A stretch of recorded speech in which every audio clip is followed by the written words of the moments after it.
مرزا احمد منان صاحب یہ مرزا عبدالرحمن صاحب مرحوم آف سیالکوٹ کے بیٹے ہیں جی، اور ان کے نانا مرزا غلام اللہ بیگ صاحب آف قادیان تھے۔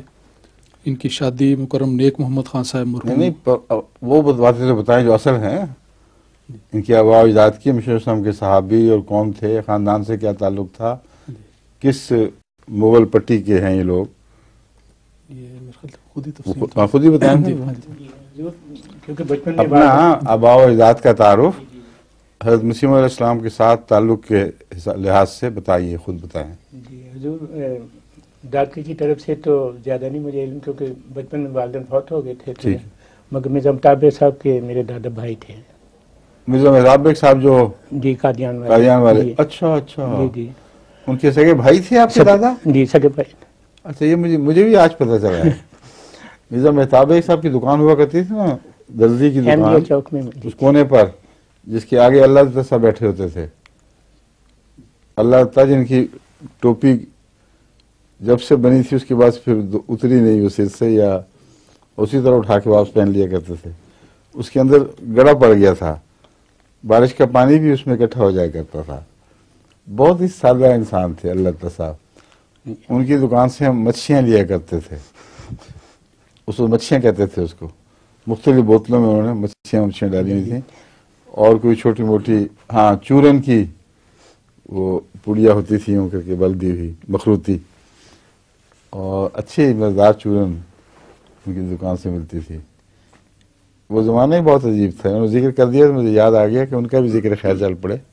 اللہ تعالیٰ صاحب یاد ہے آپ کو؟ جی یاد ہے۔ چھوٹے ہوتے تھے آپ بہت؟ یاد۔ کتنا چھوٹے تھے جب دیکھا آپ نے ان کو؟ کتنے بڑے تھے؟ اپنے آپ کے چھمو ان کے سامنے پڑھتا، چوتھی جماعت میں۔ چوتھی میں تھے؟ جی، پارٹیشن کے وقت؟ پارٹیشن کے پہلے جی، پارٹیشن کے وقت تک؟ ہاں جی، پھر میٹرک میں ادھر آ گیا تھا پنڈی جی۔ میٹرک کر چکے تھے آپ؟ جی۔ اچھا، ماشاء اللہ۔ تو اللہ تعالیٰ صاحب یاد ہیں آپ کو؟ جی یاد۔ جی 2 پیسے میں کافی چیزیں آ جایا کرتی تھیں۔ 1 پیسے میں وہ چورن کی، اور 1 پیسے میں وہ کوئی مچھی جو ہوتی ہے نا، اپنی اپنی پسند کی خوشبوئیں لوگ لے لیتے تھے۔ تو مچھی کہتے ہیں اس کو، جی سویٹس۔ اچھا فرمائیے اب۔ ہاں، اب دوسرا رشتہ، یہ تو پتہ لگ گیا مجھے دریال کی طرف سے۔ تو نانکے کی طرف سے حضور مرزا برکت علی صاحب تھے، ملا مرزا دارمان کے، وہ پھر انہوں نے مجھے پرورش کی، وہ خالو تھے میرے۔ اچھا جی، سکی خالو مرزا برکت علی صاحب؟ جی، وہ تو مشہور آدمی ہے ماشاء اللہ۔ تو یہ پھر ان کی آگے روئی پوتی تو ولی شاہ صاحب۔ جی، روئی پھر ولی شاہ صاحب کے، روئی یعنی خالازاد بھائی کی لڑکی ہے نا میری، روئی شاہ میرے خالازاد بھائی کی بیٹی ہیں؟ جی، ٹھیک ہے۔ تو وہ پھر ادھر آگے کچھ ہمارا یہ پٹی میں یہ محمدی بیگم، ان سے زیادہ نانکے ادھر تھے، ادھر کی طرف سے زیادہ آئے تھے۔ وہ تائی آئی یہ حضور کا، وہ بھی بڑی قریبی تھی ہماری نانی کے۔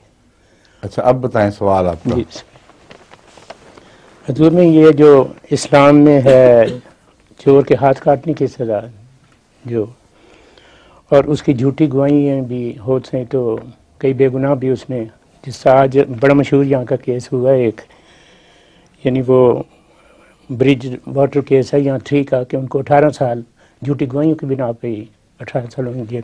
جھوٹی گواہیوں کی بنا پر نہیں، ان کے ساتھ دھوکہ کیا ہے پولیس نے، جی فراڈ کیا ہے۔ گواہ کا جھوٹا ہونا تو اتفاقاً ہو جاتا ہے، لیکن یہ تو باقاعدہ پولیس نے چھپا، پولیس کی شرارت تھی، جی اور ایک پکڑنے کی خاطر اندازہ لگا کر اس کے اوپر جھوٹی گواہیاں بنا دی، خود بنائی ہوئی ہیں۔ یہ فورجری ہے، یہ گواہی کا جھوٹ نہیں ہے، فورجری کہتے ہیں اس کو۔ تو اس سے حضور اگر جھوٹی گواہی، اس سے ایک غریب آدمی ہے اس کے اوپر کر کے جھوٹی گواہیاں دے کے ہاتھ کاٹ دیا جائے، ٹھیک ہے۔ اور جیسا مثلا پاکستان جھوٹی گواہیوں کے متعلق کسی دنیا کے قانون میں وہ ہدایات نہیں ہیں جو اسلام میں ہیں۔ اسلام میں گواہ کا معیار اتنا بلند کر دیا گیا ہے، جہاں سزائیں سخت ہیں وہاں گواہ کا معیار بھی سخت بلند کیا گیا ہے۔ اور یہ قرآن کریم اور اسلامی تعلیم کے اللہ کی طرف سے ہونے کی ایک اور بڑی دلیل ہے کہ بہت متوازن ہے۔ ایک طرف